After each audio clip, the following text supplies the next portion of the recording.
Hello दोस्तों, story line wise channel में आपका स्वागत है। आज की हमारी कहानी है बहू ने ससुर जी पर चोरी का इल्ज़ाम लगाकर उन्हें घर से निकाल दिया, जो कि स्वाति जैन जी द्वारा लिखित कहानी है। आज दिवाली के मौके पर जब सभी वृद्ध दोस्त एक दूसरे को दिवाली विश कर रहे थे, तो अचानक किशोर जी फूट फूट कर रो पड़े, क्योंकि उन्हें अपने घर की याद आ गई थी। आती भी क्यों न, अभी वृद्धाश्रम आए 1 महीना ही तो हुआ था किशोर जी को।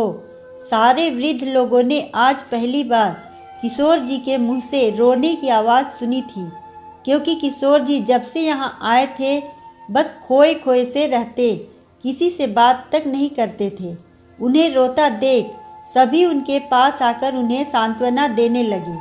प्रशांत जी, जो किशोर जी की उम्र के ही होंगे, वे बोले, भाई किशोर, तुम वृद्धाश्रम कैसे पहुँचे? आज किशोर जी ने भी अपने दिल में छुपे सारे राज सभी के सामने रख दिए। वे बोले, मेरी पत्नी विमला का 1 वर्ष पूर्व निधन हो गया। उसके बाद मैं भी नौकरी से रिटायर्ड हो गया और पूरे दिन घर पर रहने लगा। एक दिन मेरी बहू ने मुझे 300 रुपये दिए और बोली, दूध और सब्जी ले आओ। मेरा पोता मोनू भी मेरे साथ चलने की जिद करने लगा, तो मैंने उसे भी अपने साथ ले लिया। रास्ते में मोनू के जिद करने पर मैंने उसे आइसक्रीम खिला दी। आइसक्रीम खाने के बाद मोनू बोला, दादाजी मम्मा को मत बताना, वरना वे मुझे मारेंगी। एक बार मेरे आइसक्रीम खाने पर मम्मा ने मुझे बहुत मारा था, इसलिए आपको मेरी कसम, मम्मा को मत बताना। मैं भी पोते से हंसते हुए बोला, नहीं बताऊंगा बेटा। तेरा दादा तुझे क्या 1 आइसक्रीम नहीं दिलवा सकता? दूध और सब्जियां लेकर हम घर पहुँचे और बचे हुए पैसे मैंने वापस बहू सुधा को दे दिए। थोड़ी देर बाद सुधा चिल्लाकर बोली, पापा जी, इसमें 30 रुपये कहाँ गए? मोनू की वजह से मैं चुप रहा। फिर सुधा बोली, पापा जी, आपको शर्म नहीं आती इस उम्र में चोरी करते हुए? उसने तुरंत मेरे बेटे पंकज को फ़ोन किया और बोली, अब तो तुम्हारे पापा चोरी भी करने लगे हैं। पंकज, मैं तो तुम्हें पहले भी कहती थी कि कभी किचन में लड्डू के डिब्बे में से लड्डू गायब हो जाते हैं, तो कभी पैसे। मुझे इन पर पहले से ही शक था, जो आज यकीन में साबित हो चुका है।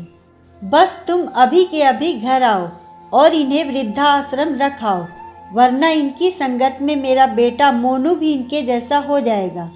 यह सब सुनते ही मोनू डर गया और वह बोला, मम्मा, दादाजी ने कुछ नहीं किया है। मैंने ही इन्हें आइसक्रीम खिलाने को कहा था और आपको नहीं बताने को कहा था, और किचन में से लड्डू भी मैं ही खाया करता था। दादाजी को मेरे किए की सज़ा मत देना मम्मा। सुधा चिल्लाकर बोली, तू चुप कर, आया बड़ा दादाजी का चमचा। तू चुपचाप अंदर के कमरे में जा और वापस बाहर मत आना।